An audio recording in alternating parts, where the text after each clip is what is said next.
Hello and welcome to online school India for library science. एक बार फिर से आपका online school India for library science में जोरदार स्वागत है। आज संडे है और संडे की जो है छुट्टी होती है, मेरी भी छुट्टी है और आपके तो पढ़ रहे हो, ठीक है ना, आपके तो छुट्टी जैसा ही है माहौल। लेकिन मैं आपको आज इस क्लास के माध्यम से सबसे इम्पोर्टेंट बात करने वाला हूँ।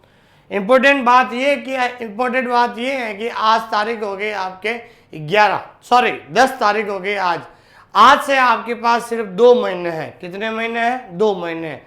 तो आपके पास अब आज से 2 महीनों के बाद आपका जो लाइब्रेरियन ग्रेड 3 भर्ती परीक्षा जो है आपके 11 सितंबर को रखी गई है।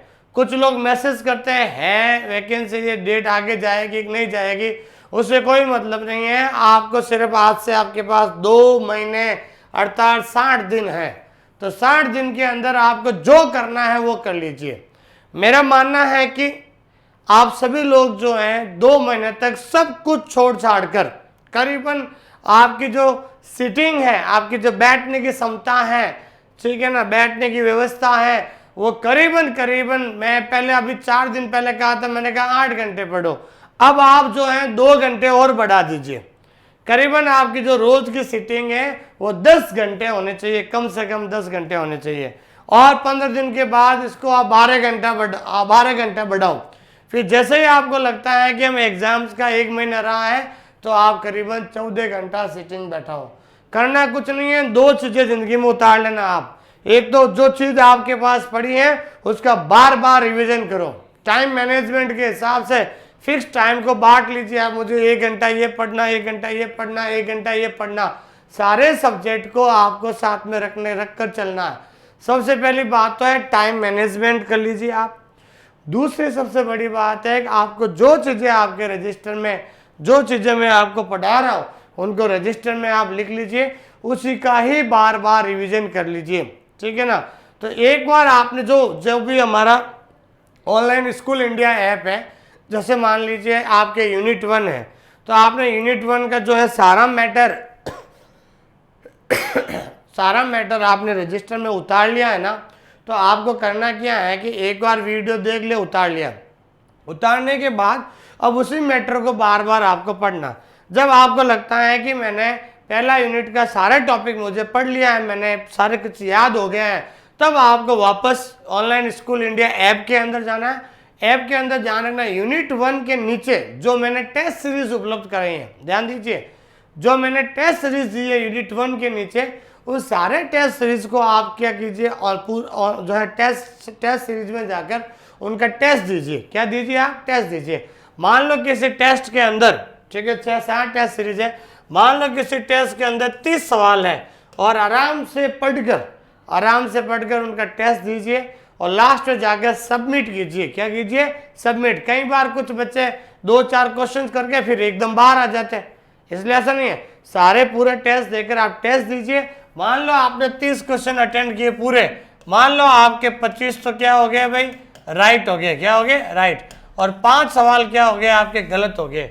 जो 5 सवाल जो गलत हुए ना, उसको आपके जो रजिस्टर में आपने जहाँ पर नोट्स बनाए हैं यूनिट 1 के, उसके जो है नोट्स के जो जहाँ खत्म होते हैं लास्ट पेज पर जो क्वेश्चन आपसे गलत हुए वो 5 क्वेश्चन आप उसको वापस लिख लीजिए उसको आंसर देखने के लिए आपको व्यू ऑप्शन में जाना होगा, ध्यान रखना। तो क्या होगा? 25 सवाल तो आपके सही हो गए, जो गलत है वो 5 जो क्वेश्चन विथ आंसर आप उसमें लास्ट में आप लिख दीजिए, ठीक है ना। तो क्या होगा? वो 5 क्वेश्चन ही आपको याद करने पड़ेंगे। 2-3 दिन के बाद उसका वापस जो है टेस्ट दीजिए। जब आपको लगता है कि 30 में से 30 आपके सही हो रहे हैं, इसका मतलब आपके मन में एक आत्मविश्वास जगेगा कि जो कुछ भी मैंने थ्योरी पढ़ी है मुझे समझ में आ गया है और इस प्रकार से क्वेश्चन में अटेंड कर सकता हूँ। ये आप रणनीति अपना लीजिए, आप सफल हो जाओगे, ध्यान रखना आपको, ठीक है। उसके बाद जो है पहली यूनिट हमने पूरी करा दी है। वो होने के बाद जो तीसरी यूनिट है जो बहुत इंपॉर्टेंट है, तीसरी यूनिट में से 30 से 35 क्वेश्चन आएंगे। जो छोटे छोटे टॉपिक मैंने पढ़ा दिए, अभी कॉलन क्लासिफिकेशन चल रहा है, उसके 7 एडिशन पढ़ा दिए मैंने, और भी छोटे छोटे टॉपिक पढ़ाए जा रहे हैं। आज ध्यान रखना, ठीक है ना। यूनिट 3 का जो है टॉपिक 4 पार्ट 4 पढ़ाने जा रहे हैं 5 फंडामेंटल कैटेगरीज, ठीक है ना, 5 मूलभूत श्रेणियां। ये बहुत ही इंपॉर्टेंट टॉपिक है, इसमें से 2 सवाल आपके परीक्षा में जरूर पूछे जाएंगे। केवीएस 2018 के पेपर में एक सवाल आया था, आरपीसी के द्वारा सेकंड ग्रेड जो हुआ था एग्जाम, उसके अंदर भी एक सवाल आया था, और एक 2018 में राजस्थान यूनिवर्सिटी के अंदर junior JTA junior technical assistant का एग्जाम हुआ था, उसके पेपर में भी इस जो है थर्ड वो भी जो 4th ग्रेड का था उसमें भी, उस एग्जाम में भी इस टॉपिक में से क्वेश्चन आया था। तो मैंने देखा 4-5 पुराने जो पेपर देखे उनमें से जो है इस टॉपिक में से सवाल 100% पूछा जाता है। तो जैसे ही ये टॉपिक हम पढ़ रहे हैं, जैसे ये टॉपिक खत्म होगा उसके पीछे जो क्वेश्चन कैसे आ सकते हैं, सबसे बड़ी समस्या ये आ रही है कि बच्चों को पता नहीं चलता है कि क्वेश्चन कैसे पूछे जाएंगे। तो क्वेश्चन कैसे पूछे जाएंगे, इससे रिलेटेड बहुत सारे क्वेश्चन मैंने बनाए हैं जो आपको ऑनलाइन स्कूल इंडिया ऐप के अंदर मिल जाएंगे। और एक सबसे बड़ी बात है, आपके लिए ऐप के अंदर जो है जहाँ से भी आप राजस्थान जीके पढ़ रहे हैं, जहाँ से भी आप करंट अफेयर पढ़ रहे हैं, जहाँ से भी आप इंडिया जीके पढ़ रहे हैं, जहाँ से भी आप साइकोलॉजी पढ़ रहे हैं, लेकिन अगर आप इन सब का टेस्ट देना चाहते हो, अगर पहला पेपर के सारे टॉपिक, चाहे भले राजस्थान जीके हो, चाहे भले आपके क्या कहते हैं इंडिया जीके हो, चाहे वर्ल्ड जीके हो, चाहे साइकोलॉजी हो, चाहे करंट अफेयर हो, अगर आप इनका वास्तव में टेस्ट सीरीज देना चाहते हैं तो आप हमारे ऑनलाइन स्कूल इंडिया ऐप को क्या कर लीजिए भाई, डाउनलोड कर लीजिए, ध्यान रखना। तो ये हमारा ऑनलाइन स्कूल इंडिया जो ऐप है, ये हमारा लोगो है, उसको आपका क्या कर लीजिए भाई, डाउनलोड कर लीजिए। उसके अंदर सारी चीज़ें, यहाँ तक कि आज हमने एक साइकोलॉजी की जो पीडीएफ भी जो है हमने ऐप के अंदर डाल दी है, ताकि इससे क्या होगा कि एक इम्पोर्टेंट पीडीएफ है जिसमें 100-150 पेजेस है, ठीक है ना, उसकी आप एक प्रिंट आउट निकलवा देना, ठीक है ना। तो उसके बाद क्या होगा, प्रिंट आउट निकलने के बाद वो चीज़ें पढ़ो। अगर मान लो साइकोलॉजी आ भी जाती है, 10 सवाल आ गए तो आराम से 6 से 7 आपके आराम से जो है वो सही हो जाएंगे आपके, ठीक है भाई। तो आज हम शुरू करते हैं। मैं आपको एक बार फिर से कह रहा हूँ, जो पढ़ा रहा हूँ एक बार आप नोट्स बना लीजिए, उन नोट्स को बार बार जो क्या कीजिए, पढ़िए आप, ठीक है ना, नोट्स को बार बार पढ़िए, रिवीजन कीजिए, और जब पूरा याद हो जाता है तो आप हमारा टेस्ट सीरीज देने के लिए आ जाइए। आज मैं 4 से 5 और टेस्ट सीरीज डालने जा रहा हूँ, ठीक है ना। अब धीरे धीरे जो है टेस्ट सीरीज को मैं बढ़ा रहा हूँ और कोर्स भी हम है जो आगे बढ़ा रहे हैं, ठीक है भाई। तो जो भी इस वीडियो को देख रहे हैं, हमारा जो ये ऑफर है, ये ऑफर जो है आपके 12 तारीख तक ही है, ठीक है ना। हमारे फीस 2000 थी, लेकिन हमने ये ऑफर 12 तारीख तक, ये ध्यान रखना, 12 तारीख तक 999 है, उसके बाद ये 2000 का हो जाएगा वापस। और जो भी 100 टेस्ट सीरीज जो ऐसे विद्यार्थी जिन्होंने दूसरे क्लासेस से कोर्स ले लिया है, अगर वो टेस्ट सीरीज देना चाहता है लाइब्रेरी साइंस का या फर्स्ट यूनिट का सबका, तो आप हमारे ऐप पर आ जाइए। ये मेरे व्हाट्सअप नंबर है, यहाँ पर आप मैसेज कर लीजिए, और राकेश सर के द्वारा जो भी आप पढ़ना चाहते हो, करंट अफेयर वगैरह, या करंट अफेयर के आप टेस्ट देना चाहते हो, ठीक है ना, या इंडिया जीके के टेस्ट देना चाहते हो, राजस्थान जीके का देना चाहते हो, तो आप ये चीज़ें जो है ऑनलाइन स्कूल इंडिया जो ऐप है हमारा, क्या नाम है भाई, ऑनलाइन स्कूल इंडिया, इसका जो है हमारा जो ऐप का जो लिंक है वो नीचे डिस्क्रिप्शन लिंक में दिया हुआ है, वहाँ से आप डायरेक्ट डाउनलोड कर लीजिए। और भी बहुत सारी चीज़ें हैं, जैसे ही कोर्स खत्म होगा तो मैं पर्सनली ऐप के अंदर ही लाइव आऊँगा, ताकि जो भी लोग मेरे ऐप में जुड़े हुए हैं, मैं उनको विशेष प्रकार के गुरु मंत्र देने वाला हूँ। कितना पढ़ना है, कैसे पढ़ना है, क्या करना है, कितने घंटे मोबाइल चलाना है, मोबाइल में क्या देखना है, क्या नहीं देखना है, ये सारे गुरु मंत्र जो है, जैसे ही सिलेबस पूरा हो जाएगा उसमें मैं जो है लाइव आकर आपको बहुत सारी ऐसी चीज़ें मोटिवेट करूँगा। क्योंकि आपको सिर्फ एग्ज़ाम, जैसे एग्ज़ाम है आपका 11 सितंबर का, तो 11 अगस्त से 11 सितंबर, 1 महीना में जो है 24 घंटे में से 1 घंटा डेली आपके साथ रहूँगा। कब से? 11 अगस्त से लगाकर 11 सितंबर तक 1 महीना जो है मैं आपके साथ रहूँगा। एक टाइम फिक्स बता दूंगा, शाम को 6 से 7 बजे आपके इस ऐप के अंदर रहूँगा आपके साथ। आपकी कोई भी प्रॉब्लम, कोई भी समस्या हम ऑनलाइन स्कूल इंडिया ऐप के अंदर 1 महीने तक आपके साथ रहेंगे और उसमें आपकी जो भी समस्या है, कैसे पढ़ना है, क्या नहीं पढ़ना है, कैसे क्वेश्चंस को सॉल्व करना है, कैसे अभ्यास करना है, ओमा सीट पर कैसे एग्जाम देना है, जो भी मेरे से होगा मैं पूर्ण आपको ये 24 घंटे में सिर्फ 1 घंटा आपको शाम को बिल्कुल रिलैक्स फील करोगे।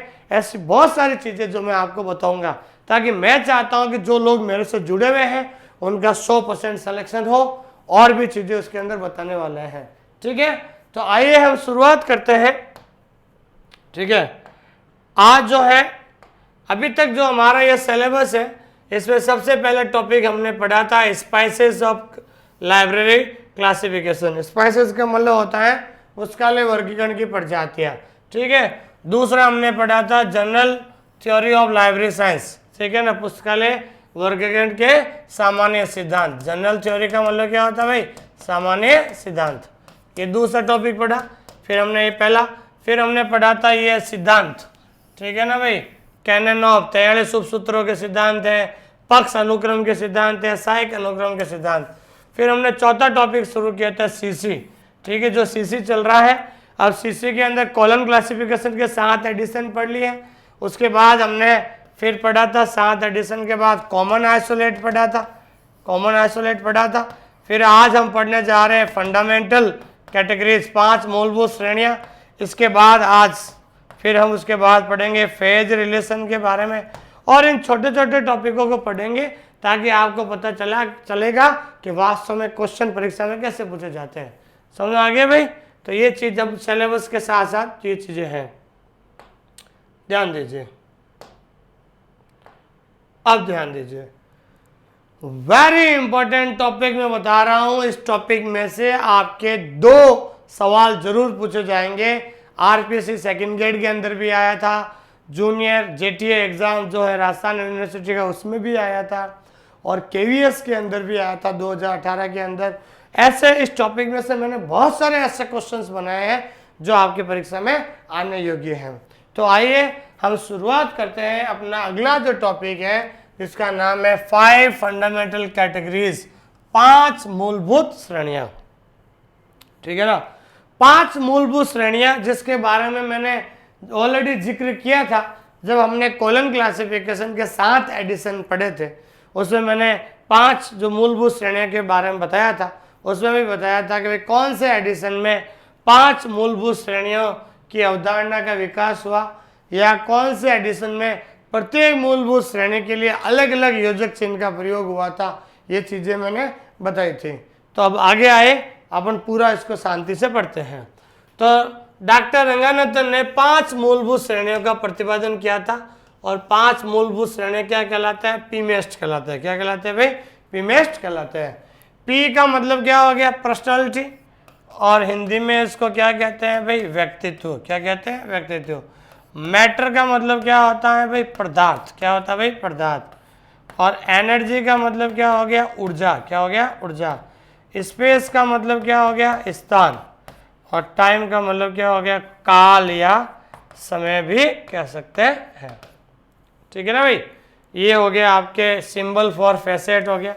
ठीक है भाई, ये सारी चीज़ें आपको, और सबसे पहले ये ये जो है आपके जो सिंबल है, पीमेस्ट के लिए क्या आता है, कॉमा का प्रयोग होता है। एम के लिए, मैटर के लिए क्या आता है, सेमीकोलन। एनर्जी के लिए किसका होता है, कोलन का। और स्पेस के लिए डॉट, और टाइम के लिए हमेशा क्या आएगा, सिंगल इन्वर्टेड कोमा। ठीक है ना भाई, सिंगल इन्वर्टेड कोमा किसके लिए आता है, टाइम के लिए आता है। समझ आ गया भाई? एक तो आप पहले इनका जो भी कनेक्टिंग सिंबल है, इन सिंबल को आप अच्छे तरीके से याद कर लीजिए। ठीक है, अब सबसे इंपॉर्टेंट क्वेश्चन यहां बनेगा। क्वेश्चन क्या कह रहा है भाई, ध्यान दीजिए कि सीसी के 6 रीप्रिंट एडिशन कब आया था, 1963 में आया था। सीसी का एडिशन तो छठा एडिशन 1960 में आया था, लेकिन इसका रीप्रिंट आया था 1963 में। समय का मतलब क्या होता है भाई, टाइम फैसेट। टाइम, समय को डॉट का मतलब क्या होता है भाई, ये डॉट। ठीक है ना, डॉट बिंदु के स्थान पर सिंगल इन्वर्टेड कॉमा का प्रयोग शुरू हुआ था। ये चीज़ मैं आपको बताना चाह रहा हूँ। जब हमने एडिशन 4 पढ़ा था, सीसी का एडिशन 4 पढ़ा था, उसमें वहाँ लिखा था सीसी के एडिशन 4 में कि प्रत्येक मूलभूत श्रेणी के लिए उन्होंने अलग अलग योजक चिन्ह प्रयोग किया था। तो उस समय अलग अलग योजक चिन्ह क्या था? PMEST। P के लिए क्या था? कोमा, M के लिए सेमीकोलन, और एनर्जी के लिए कॉलन, S के लिए डॉट, और T के लिए भी क्या था भाई? डॉट था। क्या था? डॉट था। चौथे एडिशन में बात कर रहा हूँ। चौथे एडिशन में ही शुरुआत हुई थी कि भाई प्रत्येक मूलभूत श्रेणी के लिए अलग अलग योजक चिन्ह का प्रयोग चौथे एडिशन में होता। उस समय टाइम के लिए क्या योजक चिन्ह आया था? डॉट आया था। लेकिन सीसी के जो छठा एडिशन का रीप्रिंट एडिशन में जो है टाइम के लिए डॉट को हटाकर, अर्थात डॉट के स्थान पर जो है अब किसका प्रयोग होने लगा भाई? सिंगल इन्वर्टेड कॉमा का प्रयोग हो गया है। अगर मान लो आपके परीक्षा में आ जाए कि 5 मूलभूत श्रेणियों में से टाइम के लिए कौन सा योजक चिन्ह आता है, तो टाइम के लिए कौन सा योजक चिन्ह आता है? अब आप इसका आंसर क्या लिखोगे? सिंगल इन्वर्टेड कॉमा लिखोगे, ध्यान रखना, क्योंकि वो अपडेट हो चुका है ना भाई। वो तो 4th एडिशन में डॉट आता था, अब तो अपडेट हो चुका है। तो जो अपडेट हो चुका है तो वो वर्तमान में वही लिखा जाएगा। तो अब सवाल आ जाए भाई 5 मूलभूत श्रेणियों में से टाइम के लिए कौन सा योजक चिन्ह आता है? तो टाइम के लिए कौन सा योजक चिन्ह आएगा भाई आपके? अब सिंगल इन्वर्टेड आएगा, ध्यान रखना। ये चीजें कब हुई थी? वेरी इंपॉर्टेंट, सीसी के छठे एडिशन में। पीमेस्ट को 1944 में मान्यता दी गई, वेरी इंपॉर्टेंट, ध्यान रखना। पीमेस्ट को मान्यता कब मिली थी भाई? 5 मूलभूत श्रेणियों को 1944 में मान्यता दी गई, वेरी इंपॉर्टेंट। मूलभूत श्रेणियों में स्पेस और टाइम के लिए अलग से एकल सारणी दी गई, वेरी इंपॉर्टेंट सवाल है भाई, वेरी इंपॉर्टेंट, ध्यान रखना। स्पेस के लिए भी सारणियाँ हैं और टेबल के लिए भी सारणी है, टाइम के लिए भी सारणी, ध्यान रखना। इन दोनों में से एक सवाल आपके परीक्षा में से आएगा। वो सारणियाँ जो है हम आगे जैसे जैसे हमारा टॉपिक पढ़ेगा, अभी हम 5 मूलभूत श्रेणियों को बिल्कुल अलग अलग पढ़ेंगे। पर्सनैलिटी को अलग पढ़ेंगे, एनर्जी को अलग पढ़ेंगे, मैटर को अलग पढ़ेंगे, स्पेस को, टाइम को, उसके अंदर छोटी छोटी चीज़ें हम पढ़ने वाले हैं। मैं चाहता हूं कि कहीं से भी अगर सवाल बन जाए आप जो है इसको गलत नहीं करो। देखो दोस्तों, मेरा एक ही उद्देश्य है, आपको सफल बनाना। मैं चाहता हूं कि आप लोग वास्तव में लाइब्रेरी साइंस में सेलेक्ट हो, सफल हो, ताकि जब आपका सिलेक्शन हो जाएगा तो आपसे जब 4 लोग पूछेंगे कि आपने कहाँ से पढ़ा, बेस्ट कौन है, तो आप एक का नाम लोगे, भाई ऑनलाइन स्कूल इंडिया ऐप के अंदर सुमेर सर पढ़ा रहे हैं। तो आपकी माउथ पब्लिसिटी जो है, जो मुझे और ज़्यादा पॉपुलर बनाएगी, ताकि मैं आने वाले समय में 2nd ग्रेड का कोर्स भी शुरू कर सकूं। आने वाले समय में बिहार लाइब्रेरियन की भर्ती आ रही है, उसका भी मैं कोर्स शुरू कर सकूं। और NVS की आ चुकी है, NVS का जो कोर्स है वो अगले 25 तारीख को शुरू होने वाला है। और KVS की वैकेंसी में आपको बता दो, जुलाई के लास्ट वीक में KVS की वैकेंसी भी आने वाली है, ध्यान रखना। जुलाई के लास्ट वीक में KVS की करीबन 300 प्लस पोस्टें आएगी, उसका भी मैं कोर्स जल्द शुरू करने वाला हूं मैं, ठीक है। NVS का कोर्स 25 तारीख को लॉन्च हो जाएगा, ठीक है ना। तो जो भी विद्यार्थी NVS की तैयारी कर रहे हैं उनके लिए बता दूं 25 तारीख को उसका भी कोर्स लॉन्च करने वाले हैं। तो मैं आपको हर एक ऐसी छोटी छोटी चीज़ें बता रहा हूँ ताकि आपके दूसरे कंपटीशन में भी अगर वो पूछे जाए तो इससे बाहर कोई सवाल नहीं आएगा। अब छोटे छोटे टॉपिक में पढ़ा रहा हूँ और उससे रिलेटेड ऑब्जेक्टिव क्वेश्चन पीछे करवा रहा हूँ, ताकि आपको पता चले कि इस टॉपिक में से सवाल कैसे बन सके। समझ आएंगे भाई, ये चीज़ ध्यान दीजिए। और आपको पता है मैं इन छोटे छोटे टॉपिक में से बहुत सारे क्वेश्चन बना रहा हूँ। ये सारे क्वेश्चन मेरी किताब के अंदर आपको मिल जाएंगे और मेरी किताब कुछ ही दिनों में पब्लिश होने वाली है, जो आपको अपने घरों तक आसानी से पहुंच जाएगी, ध्यान दीजिए, ठीक है ना। तो स्पेस और टाइम के लिए अलग अलग जो है एकल सारणी दी गई है। अब मूलभूत श्रेणियों में स्पेस और टाइम के लिए अलग से एकल सारणी दी गई है, अभी हमने पीछे पढ़ा था, ठीक है ना भाई। वेरी इंपॉर्टेंट क्वेश्चन के सीसी के 2nd एडिशन में सर्वप्रथम 5 मूलभूत श्रेणियों की अवधारणा का प्रयोग हुआ था। कितनी मूलभूत श्रेणियों का अवधारणा का विकास हुआ था? 5। देखो यहाँ पर 2 सवाल बनते हैं। अगर सवाल आ जाए सीसी के कौन से एडिशन में 5 मूलभूत श्रेणियों की अवधारणा का विकास हुआ, तो अवधारणा का विकास तो सेकेंड एडिशन में हुआ था। लेकिन सवाल ये बन जाए कि प्रत्येक मूलभूत श्रेणी के लिए अलग अलग योजक चिन्ह किस एडिशन में प्रयोग हुआ था, तो अलग अलग योजक चिन्ह में ध्यान रखना, सवाल में उत्तर क्या आएगा? चौथे एडिशन का होगा, एडिशन नंबर 4 में। अगर सवाल आ जाए कि जो मूलभूत श्रेणी है, 5 मूलभूत श्रेणियों में जो टाइम के लिए वर्तमान में कौन सा चिन्ह आता है, तो टाइम के लिए ध्यान रखना सिंगल इन्वर्टेड कॉमा आता है। अगर सवाल आ जाए कि भाई सीसी में 5 मूलभूत श्रेणियों में जो टाइम के लिए डॉट आता था, डॉट के स्थान पर सिंगल इन्वर्टेड का प्रयोग कौन से एडिशन में शुरू किया था, तो वो आएगा एडिशन नंबर 6 रीप्रिंट में होगा, ध्यान रखना। सीसी के चौथे एडिशन में प्रत्येक मूलभूत श्रेणी के लिए अलग अलग योजक चिन्ह का प्रयोग हुआ था। वेरी इंपॉर्टेंट, अलग अलग योजक चिन्ह का प्रयोग कौन से एडिशन में हुआ था? चौथे एडिशन में हुआ था। ठीक है। सीसी में पिमेस्ट को ज्ञान, वेरी इंपॉर्टेंट लगा दो भाई, ये सारे पॉइंट वेरी इंपॉर्टेंट है, सब देखने की जरूरत नहीं है, सारे इंपॉर्टेंट है भाई, ध्यान रखना। यहाँ से सवाल फिक्स बनने वाला, इस टॉपिक में से 2 से 3 क्वेश्चन बनेंगे, ध्यान रखना आपके। ठीक है। और सवाल क्या है कि सीसी में पिमेस्ट को ज्ञान के संपूर्ण जगत में, ज्ञान के संपूर्ण क्षेत्र में प्रयुक्त किया जाता है। सवाल आएगा कि कॉलम क्लासिफिकेशन में पिमेस्ट को प्रयुक्त किया जाता है, कहाँ पर प्रयुक्त किया जाता है? ज्ञान के संपूर्ण क्षेत्र में। और मूलभूत श्रेणियों में सबसे महत्वपूर्ण किसको माना जाता है भाई? ई को। ई का मतलब होता है एनर्जी को, वेरी इंपॉर्टेंट है। 5 मूलभूत श्रेणियां है पिमेस्ट, PEMEST। पिमेस्ट में ध्यान रखना सबसे जो है महत्वपूर्ण सबसे महत्वपूर्ण कौन से जो है फैसेट को माना जाता है? एनर्जी को सबसे महत्वपूर्ण माना जाता है। क्यों माना जाता है? क्योंकि ये समस्या और समाधान करने के लिए उपयोग में ली जाती है। भैया पूछ ले भाई, एनर्जी को महत्वपूर्ण क्यों माना जाता है? ये किसी भी समस्या का समाधान करने के लिए इसका यूज किया जाता है।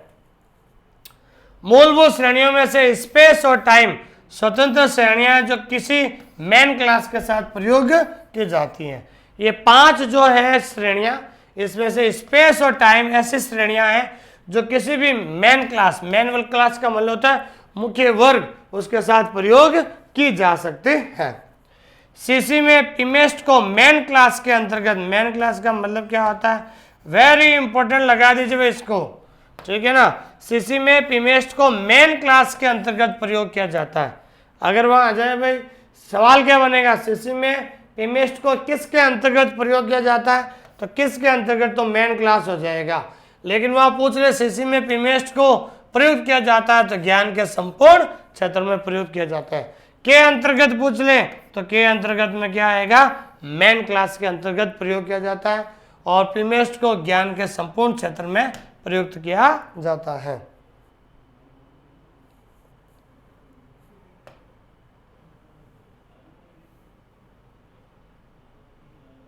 ध्यान दीजिए इधर। अगला वेरी इंपॉर्टेंट पॉइंट, डॉक्टर देखो ये जो पॉइंट जो बता रहा हूं, ये यहाँ से यहाँ से बहुत सारे ऑब्जेक्टिव क्वेश्चन बनते हैं। मैंने बना लिया ऑब्जेक्टिव क्वेश्चन, बस किताब की तैयारी होते ही हम आपको उपलब्ध करा देंगे। लेकिन जो लोग सोच रहे हैं कि हमें किताब मिल जाएगी और सारी चीजें कर लेंगे, नहीं भाई, इस बात ध्यान रख लेना। सबसे पहले जब तक आपको ये थ्योरी समझ में नहीं आएगी ना, तब तक भले कोई भी किताब ले लो ऑब्जेक्टिव की, वो कोई मतलब नहीं है। आप सारी चीजें रटकर याद नहीं होगी, वहां पर सवाल थोड़ा सा घुमा दिया ना तो आप खुद घूम जाओगे, आप बता रहा हूं मैं। इसलिए सबसे पहले ये बेसिक चीजें क्लियर करो। अरे मैं क्या कह रहा हूं, दुनिया का सबसे छोटा सिलेबस है आज तक। आपने एनवीएस का सिलेबस देखा होगा, 6 यूनिट है, जिसमें से 1 यूनिट अपने डाली है। सिर्फ अपने पिछले बार सिलेबस में 5 यूनिट थे अपने। कंप्यूटर पढ़ो, मैनेजमेंट पढ़ो, लाइब्रेरी साइंस समाज पढ़ो, वो क्या सूचना स्रोत पढ़ो, ठीक है ना। तो बहुत सारे टॉपिक थे। ये दुनिया का सबसे इजी दुनिया का सबसे इजी और सबसे छोटा सिलेबस है, मैं बता रहा हूँ। सिर्फ आपके 45 घंटे का सिलेबस है। कितने घंटे का सिलेबस है? 45 घंटे का। रोज के 2 घंटे पढ़ते हो तो 22 दिन के अंदर आपका सिलेबस पूरा हो जाता है। कितने दिन में? 22 दिन के अंदर, ध्यान दीजिए, ठीक है ना। लेकिन ये सिलेबस है बड़ा टेक्निकल है। अगर आप सिलेबस पढ़ रहे हो, अगर 5 दिन अगर आपने लाइब्रेरी साइंस को नहीं पढ़ा, मान लो 5 दिन आप घूमने चले गए, किसी के शादी में डांस करने के लिए चले गए, ठीक है ना भाई, कोई अपने जो अभी मौसम जो है बहुत ज़्यादा सुहावना है, कोई घूमने चला गया है फैमिली के साथ, अगर वो 5 दिन के बाद आएगा तो लाइब्रेरी साइंस उसके दिमाग में से हमेशा के लिए चली जाएगी। 5 दिन के बाद जब वापस शुरू करेगा तो 2-3 दिन तो उसको थोड़ा समस्या रहेगी। 5 दिन उन्होंने ऐसा आराम कर लिया, मौज मस्ती कर ली, तो 2-4 दिन तो उसको थोड़ा बैठने में भी समझा। 5 दिन पहले चाहे बोली वो 10 घंटे बैठता था, लेकिन 5 दिन अगर वो घूमने चला गया या किसी के शादी में चला गया, ठीक है ना, तो जब वो 5 दिन के बाद आएगा, एक तो सबसे बड़ा ये नुकसान होगा कि उसको जो लाइब्रेरी साइंस में जो भी याद था वो सब दिमाग से निकल गया, और वो पहले 10 घंटे पढ़ता था, वो 2 घंटे के बाद भी उठ जाएगा, उसका मन नहीं लगेगा। क्यों? कि उसके मन में एक निराशा उत्पन्न हो जाएगी कि यार 5 दिन पहले तो मुझे ये सारी चीज़ें दिमाग में थी, अब याद नहीं है। तो इसलिए लाइब्रेरी साइंस बस यही है, बार बार रिवीजन करो, बार बार टेस्ट दो। बस मैंने ये कहा, बार बार आज से जैसे पढ़ लिया मैंने, बार बार टेस्ट दो, बार बार रिवीजन करो, इससे अपने आप याद हो जाएगा आपको, ठीक है। अगला सवाल वेरी इंपॉर्टेंट है कि डॉक्टर रंगानाथन की मूलभूत श्रेणियों में पी पर्सनालिटी, पहली मूलभूत श्रेणी है आपके, पहली मूलभूत श्रेणी कौन सी है भाई? पर्सनालिटी। व्यक्तित्व की पहचान करना सर्वाधिक कठिन है। सवाल आएगा कि 5 मूलभूत श्रेणियों में से कौन सी एक मूलभूत श्रेणी है जिसकी पहचान करना सर्वाधिक कठिन है? ध्यान रखना, पर्सनालिटी को पहचानना बहुत ज्यादा कठिन है। क्या है भाई? बहुत ज्यादा कठिन है, ध्यान रखना, वेरी इंपॉर्टेंट क्वेश्चन है। सवाल ये बनेगा कि 5 मूलभूत श्रेणियों में से सबसे जो है किसको पहचानने में जो है 5 मूलभूत श्रेणियों में से कौन सी मूलभूत श्रेणी की पहचान करना सर्वाधिक कठिन है? तो मूलभूत श्रेणी की पहचान करना सर्वाधिक कठिन किसकी है? पर्सनालिटी की। पर्सनालिटी का मतलब व्यक्तित्व की। समझ में आ गया भाई? इनको आप अच्छी तरीके से नोट कर लेना भाई। बहुत छोटे छोटे ऑब्जेक्टिव क्वेश्चन बने, मैंने सारे क्वेश्चन बना लिए इसके, बस किताब पब्लिश होते ही आपके पास आ जाएंगे ये, ठीक है। अब हम जो है 5 मूलभूत श्रेणियों को बिल्कुल अलग तरीके से पढ़ के जा रहे हैं, बिल्कुल गहराई से पढ़ेंगे। आवर्तन क्या होता है, स्तर क्या होता है, बिल्कुल छोटी छोटी चीजें पढ़ेंगे। थोड़ा सा ध्यान दीजिए आप, बिल्कुल फोकस आपका इस पे ऊपर होना चाहिए। अभी हम पर्सनालिटी पढ़ेंगे, इसके बाद मैटर दूसरा जो है, फिर एनर्जी के बारे में, फिर स्पेस के बारे में, फिर टाइम के बारे में, फिर जो पक्ष परिसूत्र है उनके बारे में पढ़ेंगे, फिर लिटरेचर में कैसे सवाल बनते हैं उसके बारे में पढ़ेंगे, फिर लास्ट में जितने भी इंपॉर्टेंट क्वेश्चन है इसमें से कितने सवाल बन सकते हैं उसके बारे में हम चर्चा करेंगे। पहला है भाई पर्सनालिटी, जिसका सिंबल क्या होता है? कोमा होता है। क्या होता है? कोमा। रंगानाथन ने किसी भी संयुक्त विषय का पक्ष विश्लेषण करते समय व्यक्तित्व एकल की पहचान करने के लिए अवशेष विधि को अपनाने की सलाह दी है। वेरी इंपॉर्टेंट, ये आपके परीक्षा में 100% सवाल छप गया, ठीक है ना भाई? ये सवाल आपके परीक्षा में 100% छप गया है। मुझे लिखना पड़ा हिंदी में, छप गया है, छप गया है।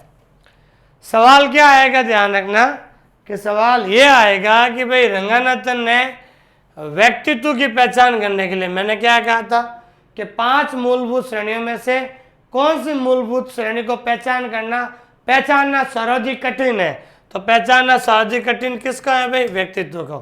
तो व्यक्तित्व को पहचानना कठिन है, तो व्यक्तित्व को पहचानने के लिए रंगानाथन ने कौन सी विधि का प्रयोग करने की सलाह दी है? वो अवशेष विधि का ध्यान रखना। तो अवशेष विधि को अंग्रेजी में क्या कहते हैं? Method of residue. क्या कहते हैं भाई? Method of residue. Very important सवाल है ये, कई एग्जाम में सवाल पूछा जा चुका है, ध्यान रखना, वेरी इंपॉर्टेंट क्वेश्चन है भाई। कौन सी विधि? अवशेष विधि का प्रयोग किया है पर्सनालिटी अर्थात व्यक्तित्व को पहचानने के लिए, क्योंकि व्यक्तित्व और पर्सनालिटी ही ऐसा एक मूलभूत श्रेणी है जिसको पहचान करना सर्वाधिक कठिन है। तो उसको पहचानने के लिए रंगनाथन महोदय ने अवशेष विधि को अपनाने की सलाह दी है। वेरी इंपॉर्टेंट क्वेश्चन, समझ आ गया भाई। अब आगे पी पर्सनालिटी के लिए 4 स्तर होते हैं। कितने स्तर होते हैं? 4 स्तर। देखिए भाई, जब आपने सीसी का मैंने चौथा एडिशन पढ़ाया था, ठीक है ना, आप एक बार रजिस्टर खोल दीजिए, अगर आपका लिखा हुआ है नोट्स, अगर आपने चौथा एडिशन जो अगर आपने रजिस्टर में नोट्स उतार लिए हैं तो वो रजिस्टर एक बार खोल लीजिए आप अच्छी तरीके से। तो मैंने चौथे एडिशन में बताया था कि सीसी के चौथे एडिशन के अंदर 2 चीज़ों का प्रयोग हुआ था। एक तो हुआ था आवर्तन, आवर्तन को अंग्रेजी में कहते हैं राउंड्स। क्या कहते हैं भाई? राउंड्स कहते हैं। दूसरा होता है स्तर, स्तर को अंग्रेजी में क्या कहते हैं? लेवल्स। क्या कहते हैं भाई? लेवल्स कहते हैं, ध्यान रखना।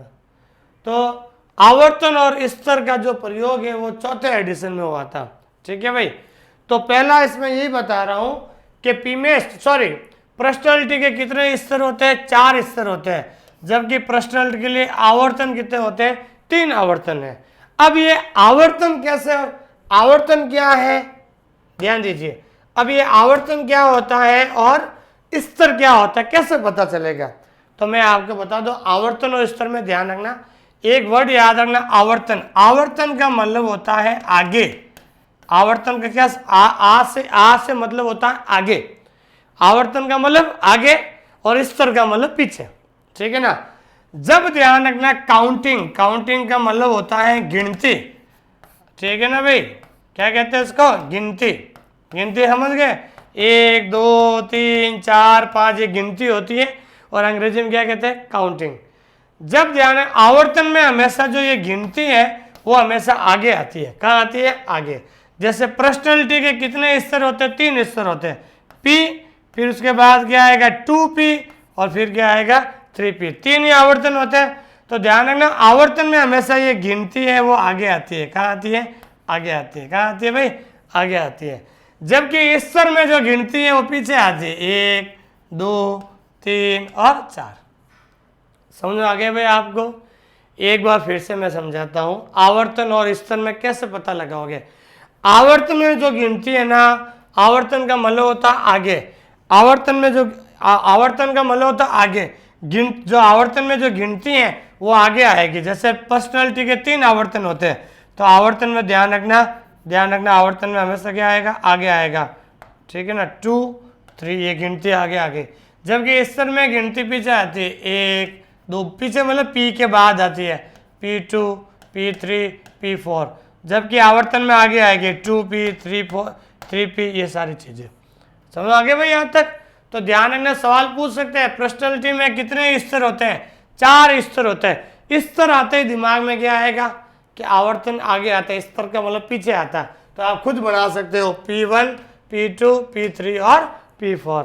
और पूछ ले भाई पर्सनालिटी के 3 आवर्तन होते हैं, आवर्तन का मतलब होता है आवर्तन आगे, इसका मतलब गिनती आगे आएगी, तो 1 को छोड़कर ये शुरू होगा। ध्यान रखना, देखिए स्तर हमेशा पहले से शुरू हो जाता है, गिनती जो स्तर में बाद आती है पहले से शुरू हो जाता है, 1 2 3 4, जबकि आवर्तन जो है वो दूसरे से शुरू होगी। इसमें कुछ नहीं आएगा, इसमें शुरू हो जाए गिनती। ध्यान रखना P 2P और 3P।